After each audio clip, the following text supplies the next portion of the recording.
नमस्ते। हाल ही में इंटरनेट पर एक वीडियो काफी घूम रहा है जिसमें दावा किया जा रहा है कि 2026 में सीआरपीएफ की एक बहुत बड़ी भर्ती आने वाली है। तो आज हम इसी वीडियो में दी गई जानकारी का जरा विश्लेषण करेंगे और समझने की कोशिश करेंगे कि इस दावे में कितना दम है। तो जो सबसे बड़ा सवाल सबके मन में है, क्या सच में 2026 में सीआरपीएफ की कोई इतनी बड़ी भर्ती आने वाली है? चलिए इस वायरल दावे की एक एक बात को जरा करीब से देखते हैं।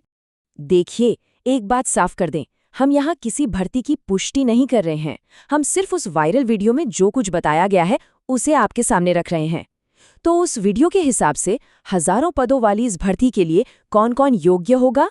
तो सबसे पहले आइए नजर डालते हैं कि इस कथित भर्ती के लिए कौन अप्लाई कर सकता है। वीडियो के हिसाब से क्वालिफिकेशन बहुत सीधी साधी रखी गई है। कांस्टेबल के लिए सिर्फ 10वीं पास होना काफी है, हेड कांस्टेबल के लिए 12वीं और सब इंस्पेक्टर यानी एसआई के लिए ग्रेजुएशन। मतलब अलग अलग एजुकेशन लेवल के लोगों के लिए मौके बताए गए हैं। और हाँ, मेडिकल और टेक्निकल पोस्ट के लिए तो उससे जुड़ी डिग्री या डिप्लोमा चाहिए ही होगा। अब जरा उम्र पर नजर डालते हैं। कांस्टेबल के लिए एज लिमिट 18 से 23 साल बताई गई है, जो सीधे सीधे युवाओं को टारगेट करती है। वही हेड कांस्टेबल और एसआई के लिए ये 30 साल तक है, तो इसमें थोड़े ज्यादा उम्र के लोग भी आ सकते हैं। और जैसा कि होता है, SC/ST कैंडिडेट्स को 5 साल और ओबीसी को 3 साल की छूट का भी जिक्र किया गया है। चलिए, अब बात करते हैं फिजिकल स्टैंडर्ड्स की। वीडियो के मुताबिक पुरुष उम्मीदवारों के लिए कम से कम हाइट 170 सेंटीमीटर होनी चाहिए। और अगर महिला उम्मीदवारों की बात करें तो उनके लिए ये लिमिट 157 सेंटीमीटर रखी गई है। और हाँ, पुरुषों के लिए चेस्ट का भी एक क्राइटेरिया है।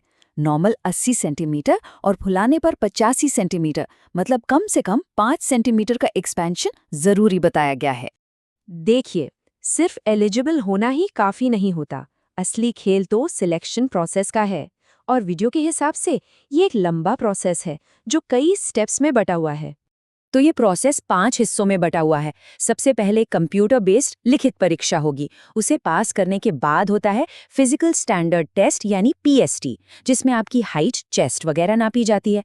फिर आता है फिजिकल एफिशिएंसी टेस्ट यानी पीईटी, जहां आपकी फिटनेस परखी जाती है। और आखिर में होता है डॉक्यूमेंट वेरिफिकेशन और मेडिकल।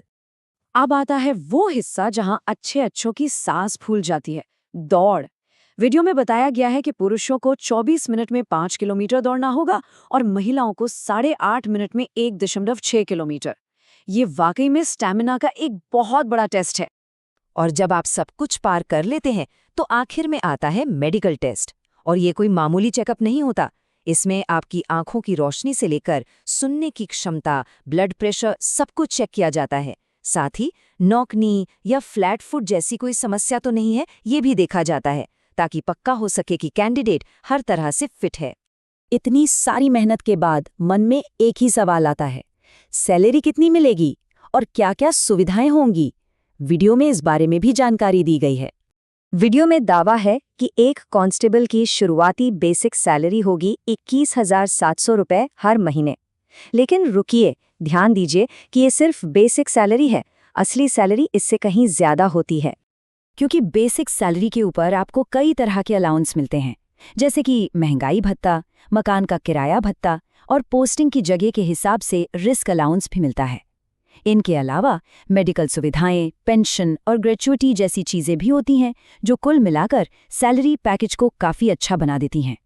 तो मान लीजिए कोई ये सब सुनकर अप्लाई करने का सोच रहा है, तो उसे तैयारी क्या करनी होगी?